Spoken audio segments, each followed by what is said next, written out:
Chapter 26. Mr. Crepsley led the way upstairs and out of the building. He walked confidently through the darkness.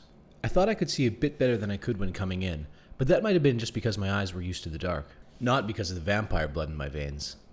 Once outside, he told me to hop on his back.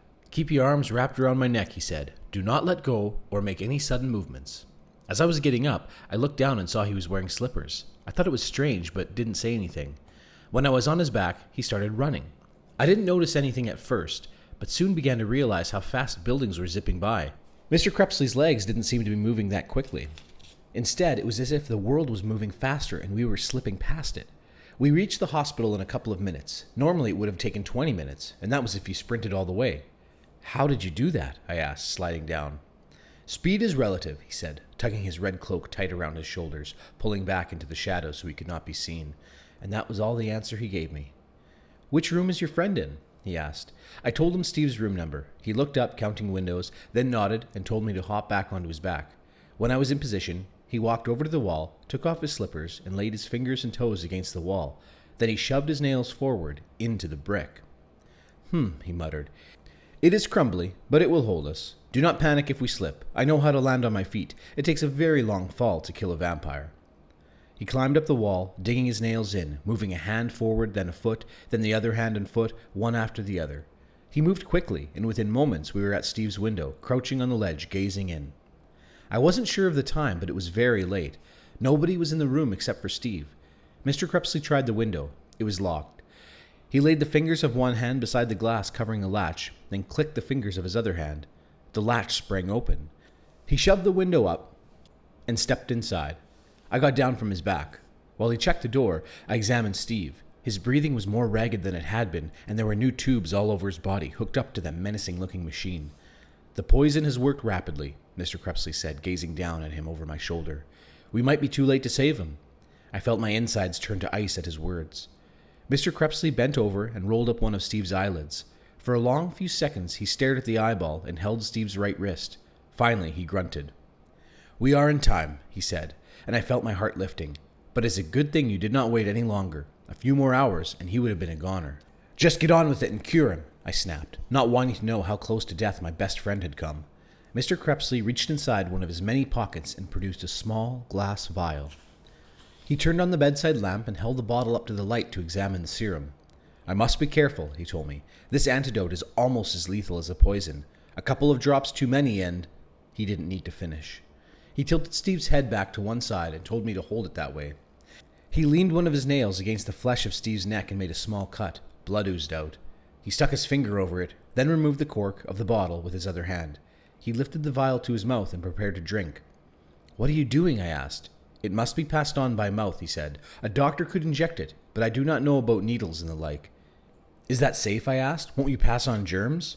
Mr. Crepsley grinned. "If you want to call a doctor, feel free," he said. "Otherwise, have some faith in a man who was doing this long before your grandfather was born." He poured the serum into his mouth, then rolled it from side to side. He leaned forward and covered the cut with his lips. His cheeks bulged out, then in, as he blew the serum into Steve. He sat back when he was finished and wiped around his mouth. He spat the last of the fluid onto the floor.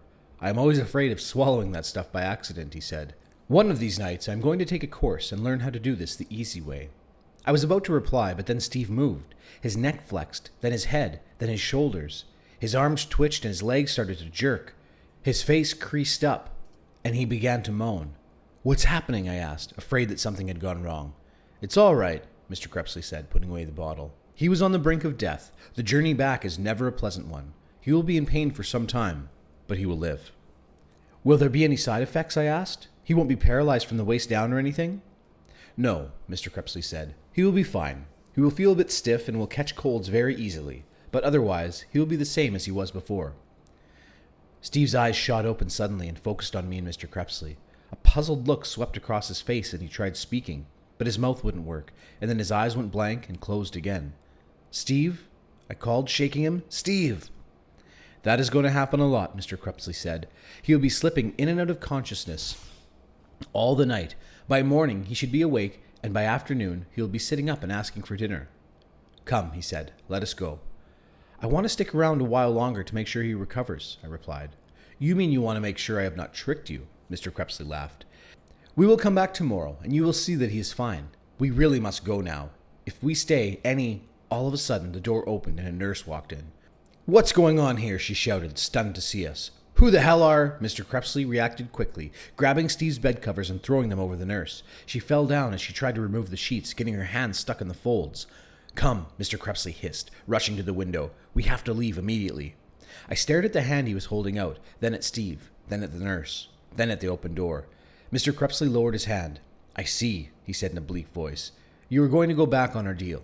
I hesitated, opened my mouth to say something, then, acting without thinking, turned and made a dash for the door. I thought he would stop me, but he did nothing, only howled after me as I ran. "Very well. Run, Darren Shan. It will do you no good. You are a creature of the night now. You are one of us. You will be back. You will come crawling on your knees begging for help. Run, fool, run." And he began to laugh. His laughter followed me through the corridor, down the stairs, and out the front door. I kept glancing over my shoulder as I ran, expecting him to swoop down on me, but there was no sign of him on the way home, not a glimpse or a smell or a sound. All that remained of him was his laughter, which echoed through my brain like a witch's cackling curse.